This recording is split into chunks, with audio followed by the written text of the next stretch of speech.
সুস্পষ্টভাবে তুমি কোরআনকে পাঠ করো, অধ্যয়ন করো, স্টাডি করো, কেননা আমি তোমার উপর অত্যন্ত গুরুভার আয়াত নাজিল করেছি এবং দিনের বেলায় তোমার জন্য রয়েছে দীর্ঘ কর্মব্যস্ততা। যেহেতু আল্লাহর এই কোরআনটাকে আমাদেরকে জানা বাধ্যতামূলক, এটা আমাদেরকে অবশ্যই পালনীয়, আমাদেরকে জানতে হবে, এই কোরআন নিয়ে গবেষণা করতে হবে। সুতরাং রাত্রিবেলাটায় অত্যন্ত সঠিক সময়, যেমনটি আমাদের নবীকে আল্লাহ বলেছিলেন এবং নবী এমনটাই করেছিলেন। এই সূরা থেকে শুরুর এই কয়েকটি আয়াত থেকে স্পষ্ট আল্লাহ নবীকে উঠতে বলেছেন, রাত জাগতে বলেছেন, অর্ধেক বা তার কিছুটা কম বা তার কিছুটা বেশি, এবং কোরআন তিলাওয়াত করতে বলেছেন, কোরআন পাঠ করতে বলেছেন, কোরআনকে স্টাডি করতে বলেছেন। সূরা বাকারার 239 নম্বর আয়াতে আল্লাহ এখানে বলছেন, এখানে আমরা কয়েকটি অনুবাদ পড়বো, যেমন আল বায়ান সে লিখেছে, কিন্তু যদি তোমরা ভয় করো তবে হেঁটে কিংবা আরোহণ করে, এরপর যখন নিরাপদ হবে তখন আল্লাহকে স্মরণ করো, যেভাবে তিনি তোমাদেরকে শিখিয়েছেন।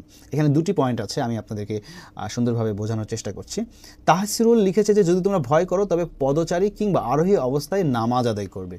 আবার মুজিবুর রহমান লিখেছে যে যদি তোমরা আশঙ্কা করো বা ভয় করো সেই অবস্থায় পদব্রজে বা যানবাহনের উপর সালাত সমাপন করে নিবে।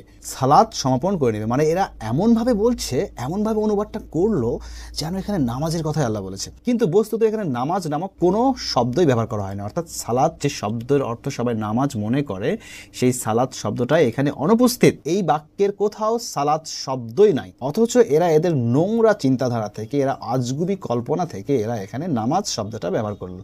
এখন মানুষ যাতে মনে করে যে নামাজের কথা আল্লাহ এভাবে বারবার বলছে, কিন্তু সেটা কখনোই না। প্রথমে বলছে আল্লাহ, কিন্তু যদি তোমরা ভয় করো তবে হেঁটে কিংবা আরোহণ করো, যখন তোমরা নিরাপদ হবে তখন আল্লাহকে স্মরণ করো, যেভাবে তিনি তোমাকে পূর্বে শিখিয়েছেন। এখন প্রশ্ন হচ্ছে আল্লাহকে কিভাবে স্মরণ করব, এবং আল্লাহ এখানে বলছেন যে তিনি যেভাবে তোমাদেরকে পূর্বে শিখিয়েছেন, তার মানে অবশ্যই আল্লাহ এই 239 নম্বর আয়াতের পূর্বে আমাদেরকে অবশ্যই শিখিয়েছেন। তো এখানে আমি বেশ কিছু অনুসন্ধান চালিয়ে দেখেছি যে হ্যাঁ, সত্যি আল্লাহ 200 নম্বর আয়াতে আমাদেরকে শিখিয়েছেন আমরা কিভাবে আল্লাহকে স্মরণ করব।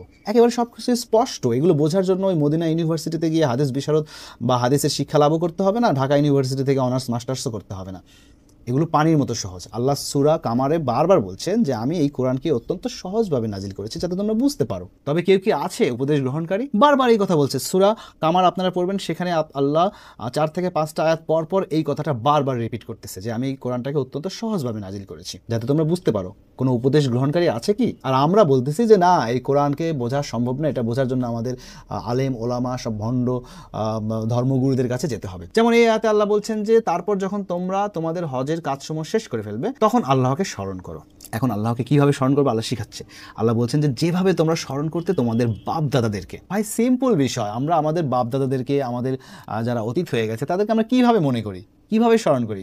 আল্লাহকে ঠিক এভাবেই স্মরণ করবো আমরা। আল্লাহ বলছে তোমরা আমাকে স্মরণ করো সালাতের মাধ্যমে। সালাত মানে কি? ওই যে সূরা হুদ পড়লেই তো আমরা জানতে পারি 85 থেকে 87 নম্বর আয়াতে স্পষ্ট। সালাত মানে বিভিন্ন ধরনের আদেশ নিষেধ। যখন সোয়াইব তার সম্প্রদায়কে বলেছিল যে তোমরা ওজনে কম করো না, তোমরা ন্যায়ের সঙ্গে ওজন করো, তোমরা সত্য পথে চলো, এই ধরনের বেশ কিছু উপদেশ ছিল, এবং তার সম্প্রদায়রা তখন উত্তরে বলল যে হে সোয়াইব, তোমার সালাত কি আমাদেরকে এটাই শিক্ষা দেয় যে আমরা নিজেদের ইচ্ছার প্রবৃত্তির অনুসরণ করব না, আমাদের সম্পদের উপর আমাদের কোনো নিজস্ব ইচ্ছা নাই? তার মানে কই, এখানে তো আল্লাহ প্রচলিত নামাজের যে আগডুম বাগডুম নিয়ম কানুন আছে এগুলোর তো একটাও আল্লাহ এখানে বললেন না। সালাত শব্দ যেখানে আল্লাহ ব্যবহার করছে আশেপাশে তো এরকম কিছুই ব্যবহার করেনি।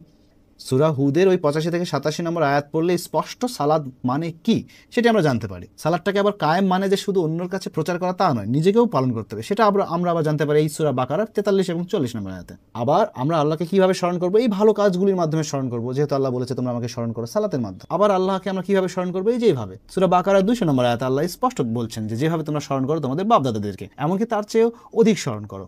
ভাই এত এত স্পষ্ট আয়াত, তারপরও আমরা বলি যে আমরা বুঝি না। আমরা মূর্খতার দাসত্ব স্বীকার করে নিয়েছি, নিজেদেরকে মূর্খ প্রমাণ করতে আমাদের ভালো লাগে। কেউ একজন এখনই আমরা কারোর সামনে গিয়ে কোরআনের কথা বলতে লাগবো, তখন সে বলবে যে তুই এসবের কি বুঝিস? হ্যাঁ, এসব বলবে তো আলেম ওলামারা, তুই কি আলেম, তুই কি বিজ্ঞ? মানে এই সকল ভণ্ড মুসলিম মূর্খদের মস্তিষ্কে এই ধরনের মূর্খতা এমনভাবে ভর করেছে, এই ধরনের অজ্ঞতা, এই ধরনের ব্যাধি রোগবালাই এমনভাবে এদেরকে গ্রাস করেছে যে এরা এই মূর্খতার গ্লানি থেকে আসলে নিজেদেরকে টেনে তুলতে পারছে না। এমনও সময় ছিল আজ থেকে 50 থেকে 100 বছর আগের ঘটনা, যখন মানুষ ডায়রিয়াতে মারা যেত। তখন ডায়রিয়া কেন হতো এই বিষয়গুলো মানুষ জানতো না, আর যখন মানুষ সে বিষয়ে জানে না তখন সেই বিষয়ে বিভিন্ন ধারণা, কল্পনা, বিভিন্ন ধরনের অনুমান করে। আর এখন কি সেই অনুমানের দিন আছে? এখন তো একটা মূর্খ ফকিরও ডায়রিয়া হলে কি করতে হয় সেটা জানে। আর আমরা মুসলমানরা যারা নামে মুসলমান, আমরা আমাদের ধর্মটাকে, আমাদের ইসলাম ধর্মটাকে এখন বিনোদন বানিয়ে ফেলেছি। যে যেমন খুশি রূপকথার গল্প বানাচ্ছে, বাকিরা সব আহম্মকের মতো সেগুলো গ্রহণ করছে, মেনে নিচ্ছে, বাসায় গিয়ে আবার সেগুলো শোনাচ্ছে যে আজকে তো হুজুর হেভি একটা গল্প বললো। আমাকে একজন কমেন্ট করেছে যে আমরা হাদিস ছাড়া নাকি চলতেই পারবো না। অথচ সত্যি কথা বলতে যারা এই হাদিসের পক্ষে, নামাজের পক্ষে কথা বলে, তাদের 100 জনের মধ্যে 90 জনও ওই সেই হাদিসটাও মানে না, সেই নামাজটাও পড়ে না। তারা শুধু সেটাই মানে বস্তুত তাদের কাছে যেটা ভালো লাগে, তাদের কাছে যেটা সহজ। কোরআনের সঙ্গে ভণ্ডামি করতে গিয়ে এরা এমন একটি হাস্যকর অর্থ বানায় ফেলছে, এরা আসলে কখনো নিজেরাও ভাবতে পারেনি যে এই ধরনের একটা হাস্যকর অর্থ এরা বানিয়ে ফেলবে। যেমন সূরা আল আরাফের 31 নম্বর আয়াত। কিছু বলতে চাও? বলো। 5 দিন পর তাকে এদের ওখানে যাব। সূরা আল আরাফের 31 নম্বর আয়াত। এখানে সালাত নামক কোনো শব্দই ব্যবহার করা হয়নি। এই সেন্টেন্সে সালাত শব্দটা অনুপস্থিত। এখানে রয়েছে মসজিদিন, সুন্দর স্পষ্ট মসজিদিন শব্দ ব্যবহার করা হয়েছে। প্রত্যেকে এখানে ব্যবহার করেছে যে মসজিদিন মানে হচ্ছে সালাত, মানে নামাজ।